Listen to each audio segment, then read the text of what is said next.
So welcome to this pre-recording of a talk scheduled for tomorrow my time in an AMS special session. The AMS standing for American Mathematical Society. So this is a talk on locating the closest singularity in a polynomial homotopy. It is a preliminary report, which means I will present some preliminary results, which I hope will nevertheless be interesting to the topic. And before I start, I want to thank you for your interest in this work, for looking at this presentation, and certainly want to thank the organizers of this special session for inviting me. So I want to stress again that this is a preliminary report, and one of my main goals is essentially to introduce the problem and how the theorem of Fabry can be used for locating the closest singularity problem. I will introduce a solution via monomial homotopies. So these are very simple homotopies where we know the answer. So the nice thing about these monomial homotopies is that we know what we're looking for. So there is a problem with using the Taylor series. As you can imagine, perhaps you shouldn't be using them because Taylor series are local and we want to do something that may not be local.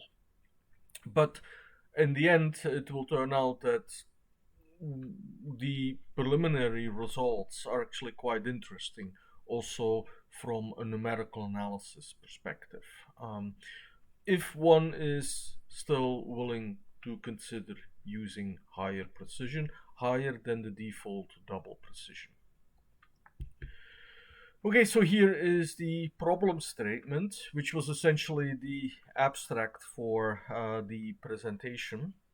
So the point is that we have a family of polynomial systems, so that is what our polynomial homotopy is. It's a family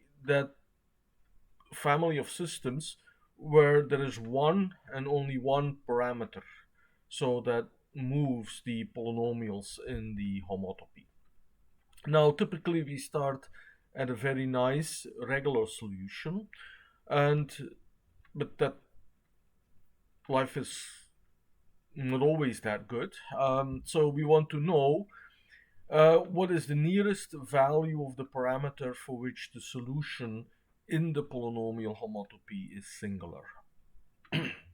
The constraint here, so this is an optimization problem, but also with some constraints in the sense that we want to stay at a regular solution.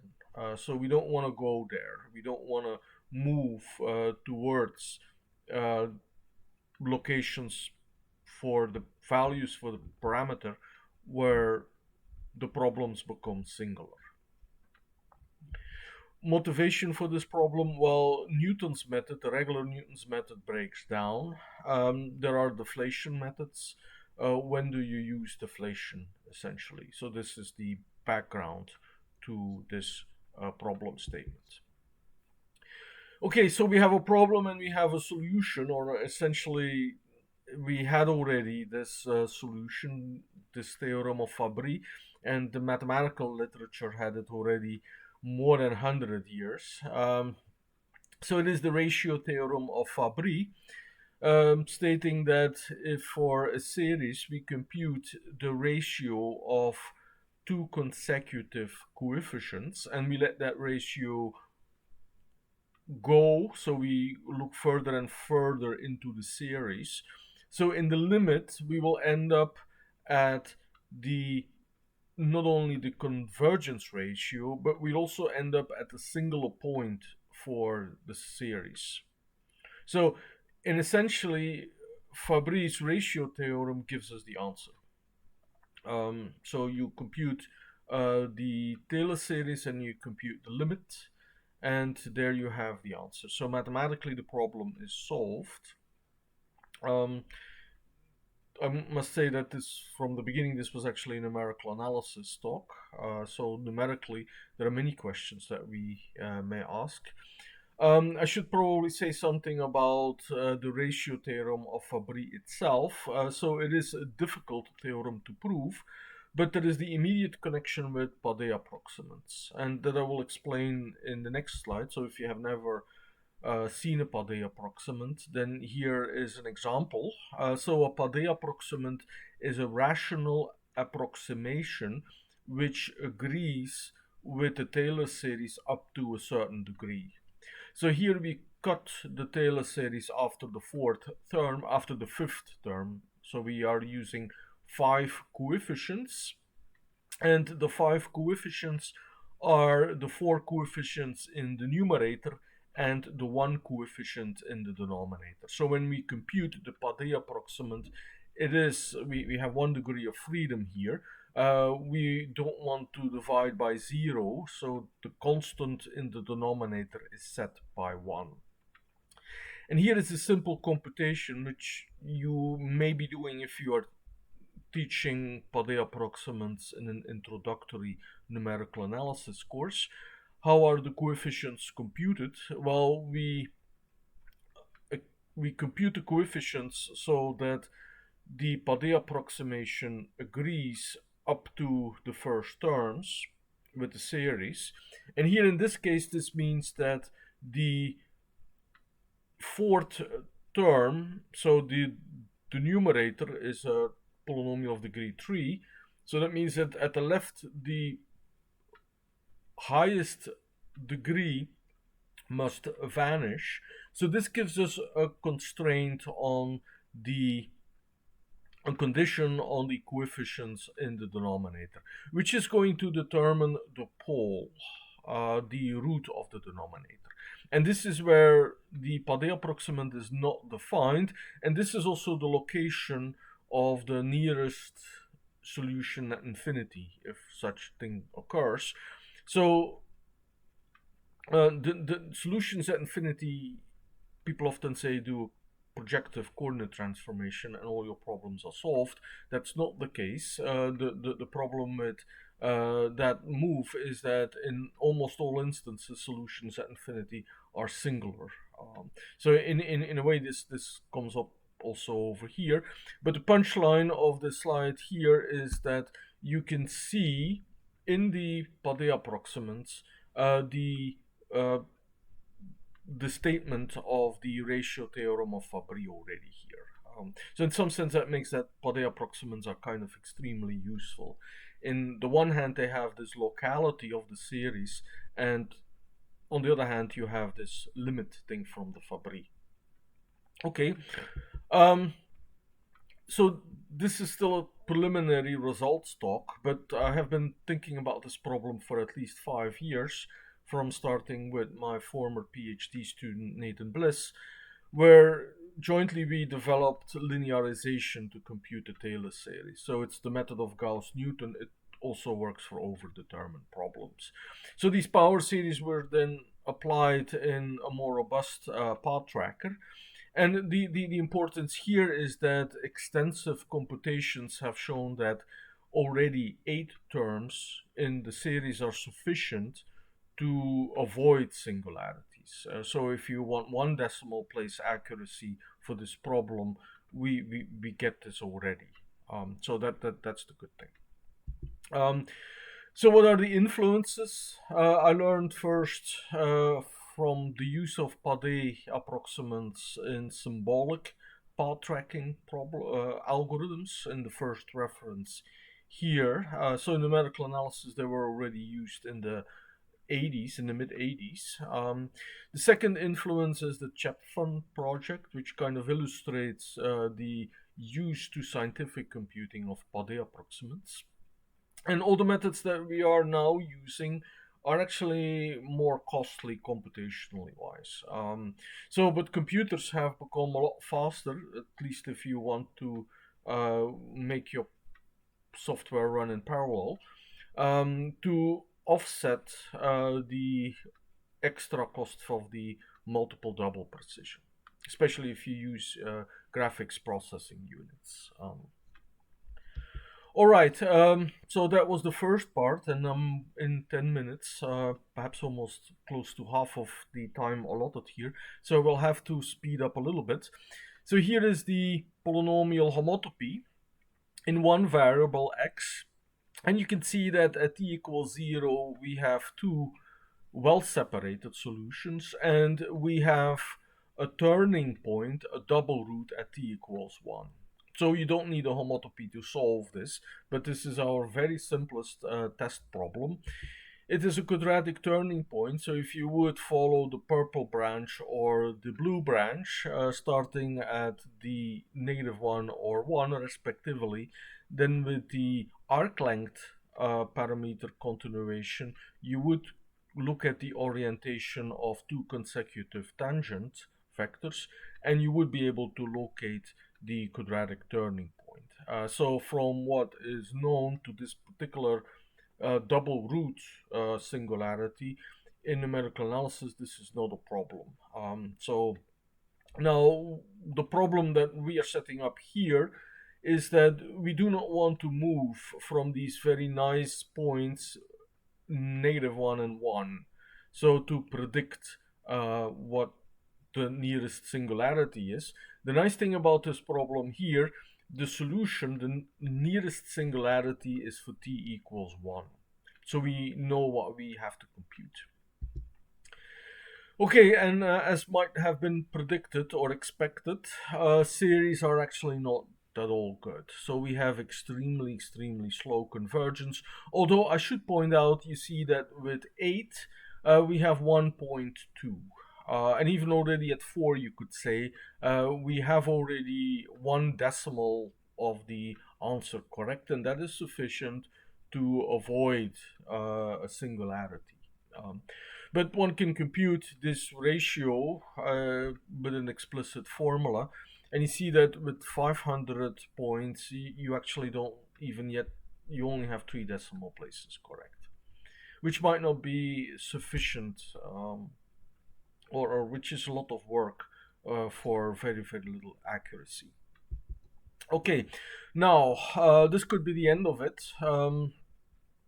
However, if you look to the ratio of two consecutive errors, then you see that at 512 the error actually gets cut in half. So when you double the number of steps, you gain 1 bit. Again, extremely slow, but extremely irregular.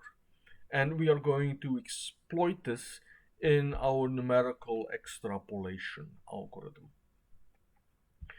Okay, here is how we do it. We start with a sequence of approximations. So each time we double the number of values we take. So that is the sequence of input values is the first column in the table. And then we eliminate essentially the errors. So the formulas here, I will not explain or derive them, but what the formula is essentially doing is that they are eliminating the errors. So of the slowly converging series has an error expansion. And we exploit that regularity here. Each time making a combination of the earliest of the element on the diagonal, essentially. Okay,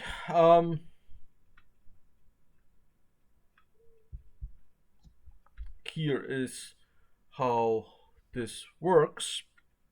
So we build up a triangular table. So the triangular table here is a little bit shifted compared to the formulas that I gave, but never mind. So you can the conclusion here is that we do have a result. So look at the diagonal. So at the beginning of this slide, the second column lists the values at the diagonal. And I should have mentioned that the R here is in honor of Richardson, who came up with this scheme more than 100 years ago. before the First World War, when computers were still humans. And this was, by the way, done, I think, in the context of weather prediction, also extrapolation. So here are the results for this particular problem. You see that with 64, or actually with 66 terms, we do have 8 decimal places. And already if you are comparing the original 64, we have 1.02. That's already improved after 8.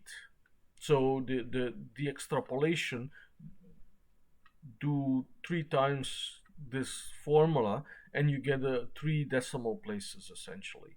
Also notice the nice steady progression of the errors on the diagonal. So when we look row-wise in the first column, we gain 1 bit in every row. But when we move along the diagonals of this table, we gain 2 decimal places. So that's huge improvement. Okay, you could say, well, this was a simple problem. Well, let's go to systems now. So here is a system that's still very simple. It's still a monomial homotopy. So we have monomials that essentially are moving. At t equals 0, we have 2 very nice intersection points. At t equal 1, again, we can always set it up so that, these are monomials at the left and constants at the right. And the only type of singularities that can happen is when the right hand side equals 0. So by choosing this very simple right hand side, 1 minus t, we know that the closest singularity is 1. So this is why these problems are so good to test. Now I will at the end say how this completely generalizes. So it has a triangular structure and one can work with forward substitution. No problem here. The series are invertible because we stay put at a regular solution. So that's again a very big advantage of this scheme. And you can see that for triangular structures, everything gets immediately reduced from the many variable case to the one variable case. And this works completely in general via unimodular coordinate transformations, which are applied to compute the Hermite normal form of the exponent matrix. I briefly flash up here the key ingredient, which is the extended greatest common divisors. So you compute not only the greatest common divisors, but you also compute the cofactors, and that gives you actually the monomial transformation that you apply to introduce zeros and to make your system triangular. Very nice technique. The unimodularity ensures that you do not lose any solutions, and also the multiplicities remain invariant. You do not lose or introduce any solutions, so the root count essentially remains invariant. Okay, so I've tested this. So all the previous computations could have been done by hand almost, or with a computer algebra system, or even a scientific calculator. But this has been implemented. So the PHC pack is a software package for polynomial homotopy continuation. So it's still under continued development, but one milestone was the introduction of this a priori step size control that was used in that paper, the middle paper in the SciEM Journal on Scientific Computing, for having a more robust path tracker. So that is used next to compute the Taylor series.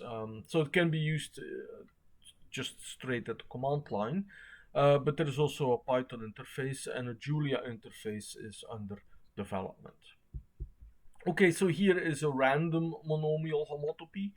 That was the first one I tried for 4 variables, and 42 came up. The singularity will be a lot nastier. So no longer a very nice double root. And by the way, in one variable, I also tested this for 3, 4, 5. It works all the same. But for 42, with this monomial homotopy, everything collapses to the origin. So you have 42 regular solutions that collapse to the origin. So you have a multiplicity 42 there. And this can happen in all kinds of unexpected ways. So having a path tracker that can go through such a 42 multiplicity 2 solution, I'm actually not quite sure if that would be possible. Because the 7 here, it might factor in a very strange way if you compute the Hermite normal form. And there might be winding numbers of 7, which complicate things here. Okay, extrapolation, it works kind of. What you can see is that it starts to work. So I have about 6 decimal places with 32, but then it then gets worse again. And why is that? Because if you work with 66 coefficients, the coefficients are not to the fullest 16 decimal places computed. I think there were errors of 10 to the power minus 12. So there was a loss here. And even though we would be happy with having 8 decimal places, it's you must in order for that to happen, you must have your coefficients computed of the Taylor series up to the 16 decimal places. So the nice thing about this example is that it shows the need, at least if you want 8 decimal places, it shows the need for higher precision, and with double precision you have 32 decimal places, and then you have essentially the same results as with the quadratic. Okay, so that is the first promising result. So 66 coefficients computing in a Taylor series is reasonable. It's not that there's overhead, there's more overhead than 8. And actually, if you would be interested in having 3 decimal places for your estimate, then then 8 is actually also okay already. Okay, now extrapolating on this, so going from monomial homotopies to general homotopies, what can you see when you look at these Taylor series coefficients? Well, if the radius of convergence is 1, that's actually what you want as a numerical analysis. You don't want numbers growing too fast, or you don't want them to decrease too fast. And you can kind of see that when the radius is very small, then the next coefficients will be a lot larger than the previous coefficients. So if you're computing Taylor series and you see them growing and growing and growing, that might be an indication that there is a problem there. Okay, but in any case, what you can always do is that in your polynomial homotopy, you have a freedom of picking t, so you can pick multiples of t, and that's actually the recommendation that, and that's essentially also a first application. Even if you're not interested in going to the singularity, but you're interested in computing the Taylor series correctly, then you should actually rescale. You should use your parameterization taking into account this radius of convergence. And that might be an iterative process. So you may first do the computations where you have radii that are way off, and then you rescale and you recompute. Okay, so then that's then the conclusion essentially, or the conclusions. So Fabry is actually effective to predict the nearest singularity, the location of the nearest singularity, starting at a regular solution where Newton's method will work fine. So, and I should actually have said, why am I always doubling the number of terms? Well, if you run Newton's method once, you actually double the number of steps. So in some sense, getting 64 is 2 to the power 6.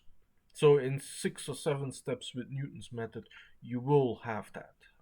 You will have those 64 terms. Okay, so I'm at the end of the time. It's 25 minutes in. The main preliminary result is actually the extrapolation that it works. The monomial homotopies, they provide a very nice setting. We can come up with very complicated singularities and still see that extrapolation works. And there is this recommendation for numerical analysis that you may need multiple double precision, but you can rescale after that. Okay, and I see that this is my last slide, so 25 minutes tops. Thank you very much for your interest in this work.